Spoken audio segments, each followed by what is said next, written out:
जब तक आप अपनी राजनीतिक ताकत नहीं बनाओगे तो आपके साथ ये जुल्म जात के अन्याय अत्याचार होता रहे। आप इतनी बड़ी संख्या में यहां आए और यहां से आपको सीख कर नहीं जाते और जाके उस काम को अमल में नहीं लाते तो फिर ताकत कैसे बनेगी? ये लोकतंत्र है, संगठन में शक्ति है। अगर आप संगठन का काम प्रॉपर नहीं करते, अपनी बूथ की कमेटियां, सेक्टर की कमेटियां, विधानसभा की कमेटी, जिले की कमेटी और जो हमारे पार्टी के फ्रंटल संगठन है उनकी कमेटियां नहीं बनाते, जिम्मेदारी नहीं उठाते, तो आपकी ताकत कैसे बनेगी? आप ये सोचो, आपकी पार्टी का संगठन कोई दूसरी पार्टी के लोग बनाएंगे क्या? अब जिन नौजवानों पर मुझे भरोसा है कि वो स्वाभिमान सम्मान की लड़ाई लड़ेंगे और वो हाथ में कैमरा लेके वीडियोग्राफर बनना चाहे, फोटोग्राफर बनना चाहे, तो आंदोलन कैसे कामयाब होगा? मैं आ जाऊं तो आ जाओ और फिर जो जमीनी काम जिले में करना हो वो ना करो। मैं आ जाऊं तो बड़ी संख्या में नारे लगाओ और जाके अपने क्षेत्र में जिम्मेदारी ना उठाओ तो ताकत कैसे बनेगी? मैं भी देखता रहता हूं कौन काम कर रहा है और कौन मुझे सिर्फ चेहरा दिखाने के लिए आता है। मैं ये भी जानता हूं, हमारे अकाली दल के प्रदेश अध्यक्ष जी भी यहां बैठे और हमारे भंते जी भी और सीनियर लोग यहां बैठे। मैं ये भी जानता हूं कि आगरा के जो लोग हैं वो सक्षम लोग हैं, वो किसी कमजोर के साथ नहीं खड़े होते। 1992 से पहले पार्टी तो पिछली 84 में बन गई थी, लेकिन 92 से पहले जब वो यहाँ चुनाव लड़ती थी उनको 1000-1200 वोट मिलते थे। जब 92 में अलायंस हुआ तो आपके अंदर हिम्मत जागी और आपने ताकत बनाने का काम किया। मैं आगरा के लोगों का स्वभाव जानता हूं, अलीगढ़ के लोगों का, हाथरस कासगंज के लोगों का। आप कमजोर के साथ नहीं खड़े होते, इसलिए हमने राजस्थान में जाकर ताकत बनाने का काम किया कि आप भी जागो, आप भी मेहनत करो, आप भी लापरवाह मत बनो। राजस्थान में ताकतवर हो जाएंगे, उससे उत्तर प्रदेश की समस्याओं का हल नहीं होगा।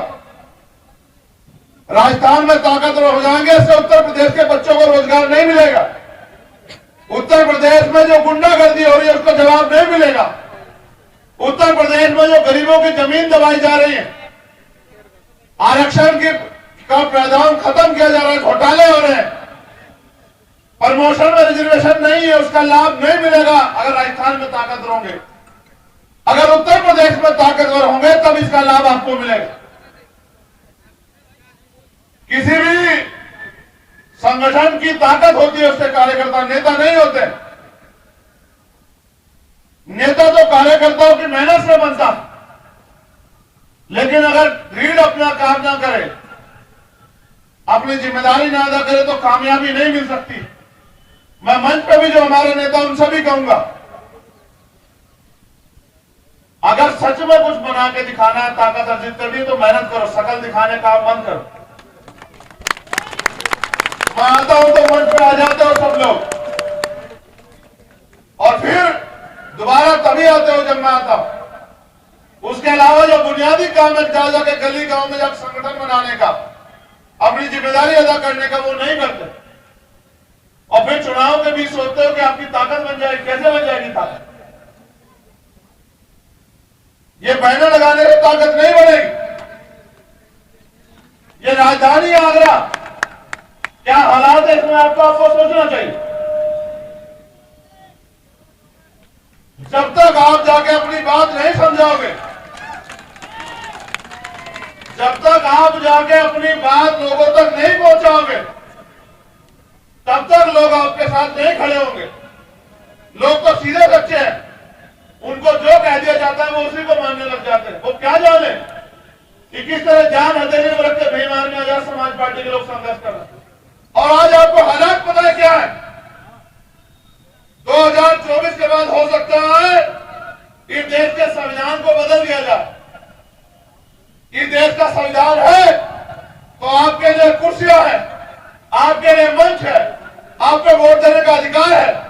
इस देश का संविधान आया तो आप पे नौकरी व्यापार करने का अवसर मिला आपको, कि देश का संविधान आया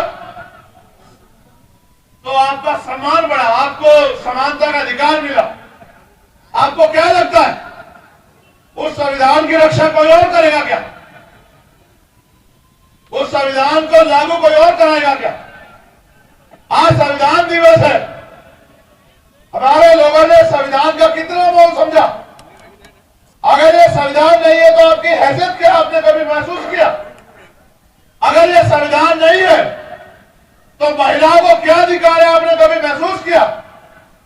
एक एप्लीकेशन मेरे पास और है, एक बच्ची है, पुलिस के लोग यहां हैं,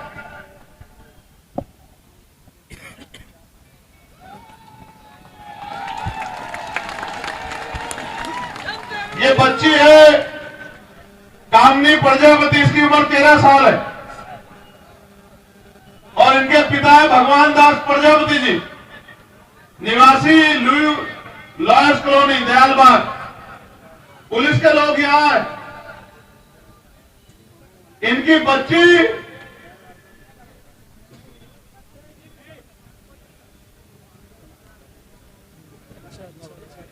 एक महीने से गायब है।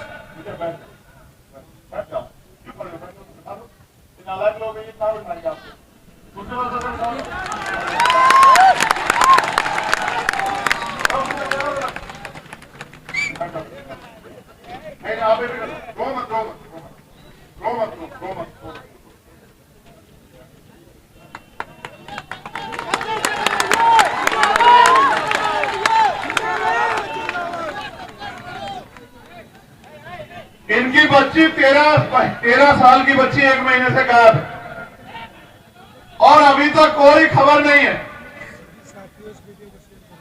मुझे इस बात का दुख है, मगर मैं करूं क्या? आप लोग अपना काम जिम्मेदारी से नहीं करोगे, मजबूत नहीं करोगे अपनी पार्टी को, तो राजनीतिक ताकत मेरे हिस्से में नहीं आएगी। नहीं आएगी तो पुलिस मेरी बात क्यों सुनेगी?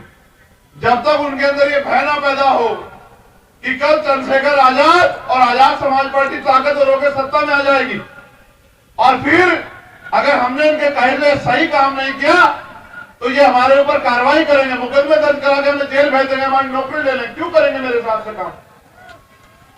आज अगर गरीबों को उत्तर प्रदेश में न्याय नहीं मिल रहा है उसके जिम्मेदार आप लोग, क्योंकि आप अपनी राजनीतिक ताकत नहीं बना रहे, आप अपना काम नहीं कर रहे।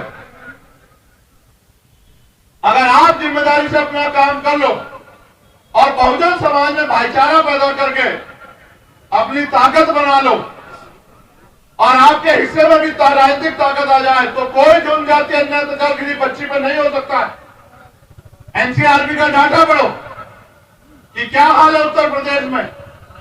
अपराधी खुलेआम घूम रहे हैं तुम्हारी वजह से। मुझे सरकार से कोई वो नहीं है शिकवा, क्योंकि मैं जानता हूं सरकार तो यही करेगी, जिनकी सरकार है उनका काम करेगी, आपका काम नहीं करेगी। आपको उनमें कभी कभी भाई अपने नजर आते हैं, आपकी जाति धर्म के लोग जो उन पार्टियों में कभी कभी आप उनके साथ जाना चाहते हो, लेकिन जब आप पे जुल्म होता है आपको एहसास होता है आपकी लड़ाई लड़ने वाला कोई नहीं। इन्होंने लिखा है, भाई चंद्रशेखर जी आप बहन बेटियों की रक्षा करने वाले और न्याय दिलवाने वाले भगवान हो। मेरे माता पिता का रो रो कर बुरा हाल है, मैं आपसे हाथ जोड़कर विनती और निवेदन करता हूं कि आप ही हमें न्याय दिला सकते हो। क्या करूं मैं? कैसे दिलाऊं न्याय?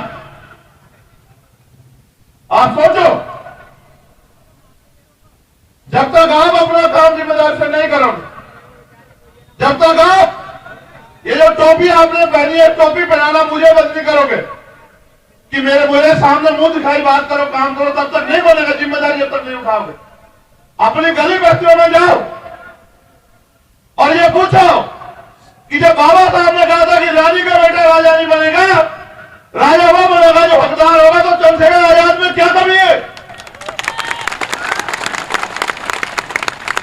अगर कुर्सी की कोई लालच होता तो अपना दल नहीं बनाते विचारधारा पर आधारित।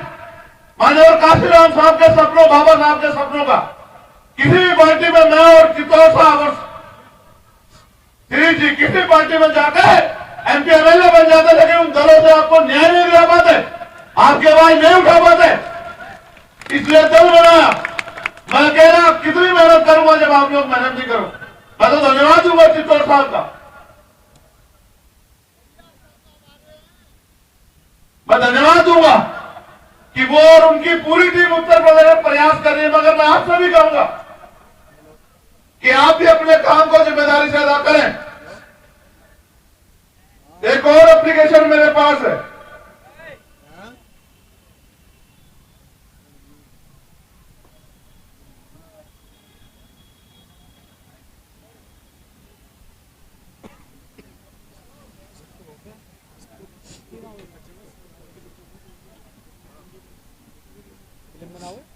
इनके पति गायब हैं और मुझे लग रहा है 8वें महीने की घटना है, अभी तक कोई कार्रवाई नहीं, कोई जानकारी नहीं। कहां रहती है? अलीगढ़, यहां पर कैसे अलीगढ़ से है। मुझे थोड़ा सा समय, अपना नंबर लिखवा दो, किराए पर रहते हैं आप, मुझे थोड़ा सा समय, ठीक है? आदर्श जी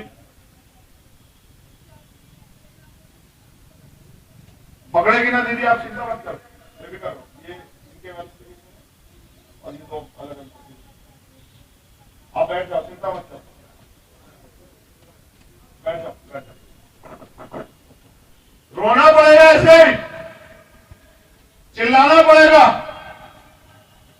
क्योंकि आप अपनी बारी का इंतजार कर रहे हो उत्तर प्रदेश में। कब आप पे घरों तक आग लगे, आप पे घरों तक आंच आए। मैं तो कह के थक चुका हूं और आगे भी उम्मीद करके आग रहा हूं कि आप जागोगे, आप अपनी ताकत बनाओगे, मेहनत करोगे, आप संघर्ष करोगे, आप दूसरी पार्टियों से सीख लो। 10 साल पहले बनी आम आदमी पार्टी राष्ट्रीय पार्टी बन गई, 10 साल पहले आपकी वोटों में बन गई, आप सीख लो। उनके पास कुछ नहीं है, बेस वोट भी नहीं है। आप देखो कि आप कितने कमजोर बन गए हो। तो इस खबर को देखने के बाद क्या है आपकी राय, नीचे दिए गए कमेंट बॉक्स में दीजिए अपनी राय। ऐसी तमाम बड़ी खबरों को देखने के लिए जुड़े रहिए हमारे साथ। खबर अच्छी लगे तो लाइक कीजिए और शेयर कीजिए, और हाँ, चैनल को सब्सक्राइब कर घंटे वाली बटन को दबाना ना भूलिए। फिर आते हैं आपके बीच कुछ खास खबरों के साथ, तब तक के लिए नमस्कार, जय भीम।